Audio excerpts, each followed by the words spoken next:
Father, we bless you with your presence.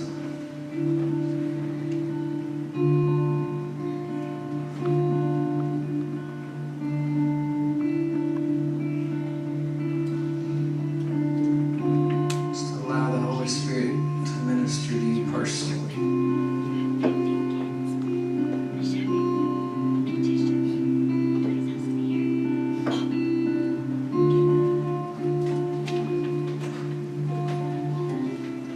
He is able to just go right to the heart of the matter, to bring truth, revelation, to heal, to restore, to impart fresh, new vision.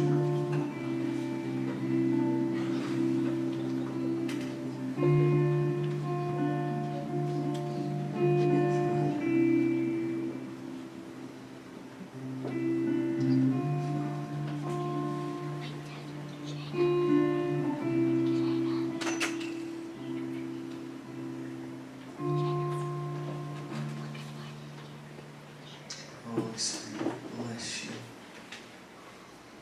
Lord, we are so honored for your presence. As always, Lord, you are the honored guest in the house. It's your house, your people.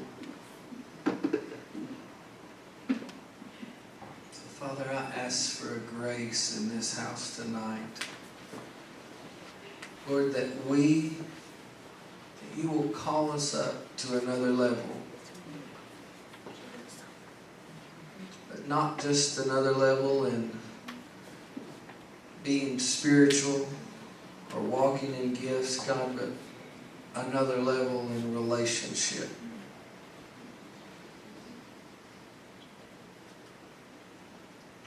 So Lord, I pray for an anointing to speak clearly. Speak with wisdom and speak to the heart. In Jesus' name.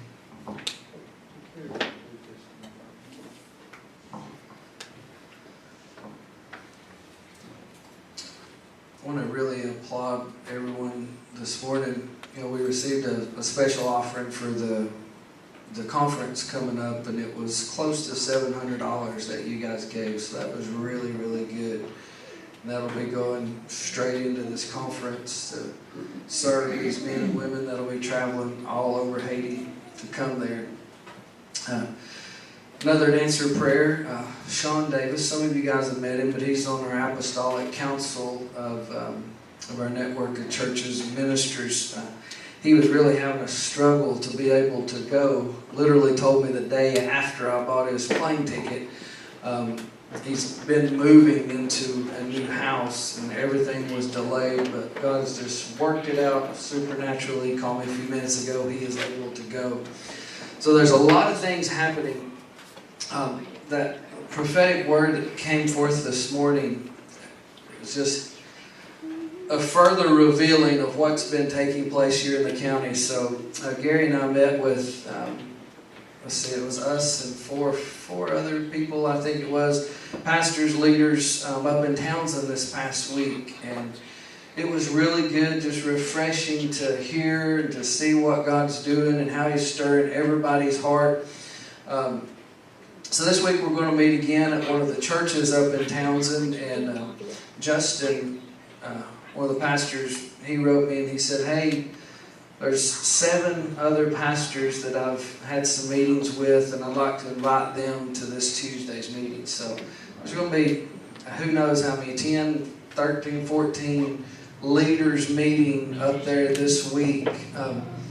Just seeing how we're going after God individually, and what does this look like corporately. So with all those things happening, Sean, I talked to him coming in, and he asked me if I'd drive to Chattanooga on Wednesday and meet with him and another gentleman. I don't even remember the guy's name, but he's out of Florida. He's done some travel with Dr. Andy Clark, and he said the Lord kept dropping a phrase in his spirit, Southeastern Revival Now Networking. And as he was praying about that phrase, the Lord spoke to him and said, call Sean Davis in Georgia. So he calls Sean, and Sean's like, well, tell me what you got. And he said, I have this phrase. And Sean's like, well, when can you see me? When we're going to start connecting with some specific people. So he's landing at Chattanooga Airport on Wednesday about 2 o'clock. We're going to be meeting with him right off the bat. So God is just stirring people that's going after His presence in an unprecedented way in my life. Who knows what how these things will transpire? If nothing else, just for mutual encouragement, that there's a lot of people that's really over the stuff, just going after the Lord. So that brings us what I want to talk about. This title, Winning Edge, Strategy for Successful Living. But this part, we're diving into relationships. Because there's nothing independent in the kingdom of God. I want you to think about that. There's nothing independent. Everything revolves around relationship. Starts with our relationship with the Lord. Relationships with each other, in our families. And this is kind of a unique message for me to bring out, but it's where the Lord is taking me as I face challenging relationships, as many of you all do. A lot of my relationships are cross-cultural, and that's extremely challenging, dealing cross-cultural, and then you're always speaking to someone with a second language. It's never in the first-person language. So you may both be saying the same word, but applying that completely different.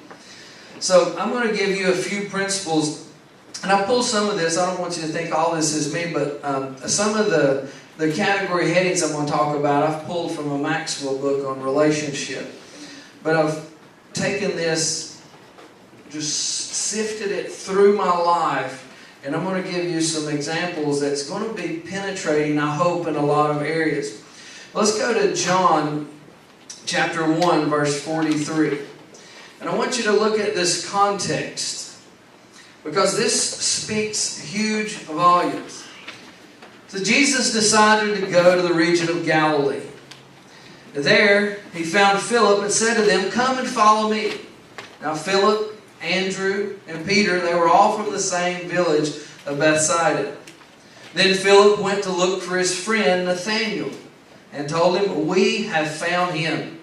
We found the one we've been waiting for. It's Jesus, son of Joseph from Nazareth, the anointed one. And he's the one that Moses and the prophet prophesied would come. And Nathanael, look at this. Nathanael, you go to that next one, sneered at him. Nazareth? What good thing could ever come from Nazareth? I want you to look at the lens in which Nathanael was looking at a region. So that takes us to a principle. I'm going to call it the lens principle. And I want this to begin to dig into you. How you see the world around you. How you see other people. Some of you all have heard of T.L. Lowry, a great man of God. He's with the Church of God, I don't know how many years. He celebrated 70 years in ministry before he went on to be with the Lord. Mighty man of God. I got to be in his house one time. He was doing some stuff, so I was able to sit down at his kitchen table with his wife, Mildred. And I thought, what an opportunity to get to sit down with this woman.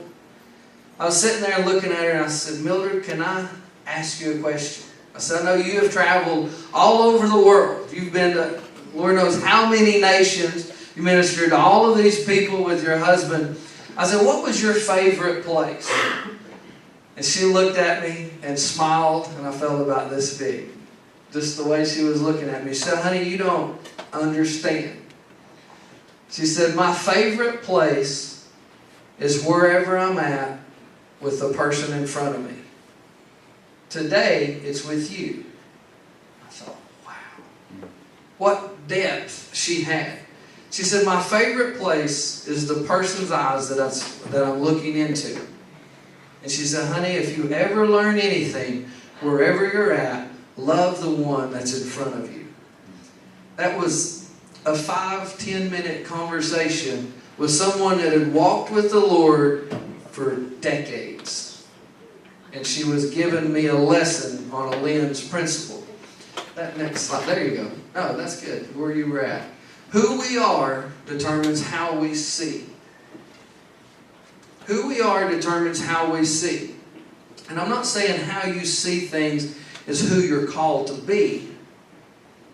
But it reveals who you are at the present. You know, we're all on that growth track, growing in God, growing in love. But when you can look out at a people, a place, you can look out at your Nazareth, how do you see it? Because it will determine the level of maturity that you're walking in. It's really easy to become disgusted, busted, frustrated. Go to Luke 51 there. Luke 9:51. Jesus passionately determined to leave for Jerusalem and let nothing distract him from fulfilling his mission. Now, a driven personality can look at that right there and say, I have an excuse to run over people. But that's wrong. But as they approached the village, they turned away. They would not allow Jesus to enter. Think about that. They would not let him enter, for he was on his way to worship in Jerusalem. There was a judgment because of where he was going. When the disciples, Jacob and John, realized what was happening, they came to Jesus and said, Lord, if you wanted to, you could command fire to fall down from heaven just as Elijah did and destroy all those wicked people. They said, Lord, you have a precedence in the Bible to judge them, to call fire down upon them. But Jesus said something. He rebuked them sharply, saying, do you not realize what comes from your hearts when you say that? See, he's revealing to them. He's saying the lens that you're looking through at these people is really birthed in your heart. Jesus was looking at them with a different lens. He was looking at them with eyes filled with grace. He was looking at them with mercy, triumphing their ignorance of who he was. So the principle, when you look at people, understand the lens in which you're viewing them. These people were wrong. But Jesus responded differently. Look at this. For the Son of Man did not come to destroy life, but to bring life to the earth. So they went to another village instead. He had enough wisdom in him that he was not going to press beyond the grace of reception. He wasn't going to force his revelation of who he was upon someone that was not ready to receive that. And he was also not going to judge them based upon their judgment. He knew that would be for another time. So this week, I shared some, I don't remember when I shared, but anyway, this week I had 5 meetings in Townsend. Townsend was my Nazareth. That's where I was from. I left Townsend the moment I had a job that I could rent a place. Because I did not like it. To me, when I looked out at the mountains, it was a big old trap that I was trapped in. And I know I shared some of this last week, but I had never seen the Strip at the University of Tennessee until I was 16 years old, the day I got my driver's license. I had only heard about that. So I took off driving, drove up the Strip, drove up through Pigeon Forge, down the River Road, and back to town. So I made a big old circle because I wanted to expand my horizon. Think of that. Expanding. So I had these 5 meetings in Townsend. And every meeting, the Lord began to melt my heart. I had already put the scripture together that I was going to minister on before he started dealing with me. So anytime someone's ministering the word, they're just getting slapped all in the face with it before they ever get to deliver it to you. Amen. So I shared with you Justin, Pastor Justin, the moment I met him about 3 weeks ago in Knoxville. I'm like, I'm glad you're planting a church in Townsend because I left that place. And he could just hear the offense coming out of my voice. And he said, oh, that's all right. And he just kind of tapped me and he said, you know, when you get over that offense, God will fill you with love. I was like, Jesus. You know, he said one sentence to me right there, and it was like arrows. Not one, just arrow, arrow, arrow. Every little dark memory that I put back against that place, every judgment that people had looked at me because I left, I was just saying, God, forgive me. And then he surrounds me with a bunch of you guys that are all intercessors that just love Townsend. And I've been eating this for months upon end now. But when I called those guys and said, hey, let's have a meeting, they're like, where do you want to meet? I said, let's meet in Townsend. Because I knew that I needed to go there. I knew that I needed to spend some time there. You see, when I would leave my house to go see my mom and dad, which I don't do as often as I should because I have to go to Townsend. This is how deep this was. And I'm just now able to look at this and be objective because I did it without thinking about it. I was looking through a lens and not realizing I had a lens over my eyes coming from my heart. I would drive to Townsend, and if I needed to get gas, or if I needed, Mom would say, hey Mike, would you pick up something at the store on your way? And I'm thinking, dear God, I've already left Maryville. I have to stop at a store in Townsend. I would pull in and say, Joshua, here's my card, here's money, go in and get it. And I would sit in my car and I can't tell you the last time I got out of my car and walked into a store in Townsend. Because I did not want to see anybody. I didn't want to talk to anybody. Because in my mind, they know the Michael that used to be, not the Michael that is. And I didn't want to hear all of those stories about the Michael that used to be. So I had blown up something in my own heart that really wasn't even a reality. So I had these meetings, and the third meeting, Zach was with me, and I said, hey Zach, I want to go down here and stop by the Tremont, whatever it is. It used to be the Best Western. Because I started working at the Best Western when I was 11 years old, and I worked there till I was 16. I would ride the bus there, get off and chop wood for hours on end.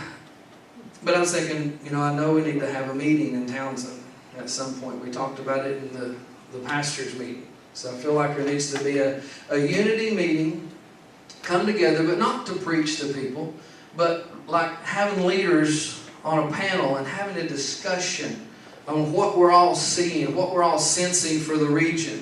And then having people come up and share their testimonies of God speaking to them in other states and saying, it's time for my move of God in East Tennessee. I want you to move to Townsend. I want you to move to Knoxville. I want you to move to this area. There's so many people that God has spoken to and said, sell where you're at and move to East Tennessee.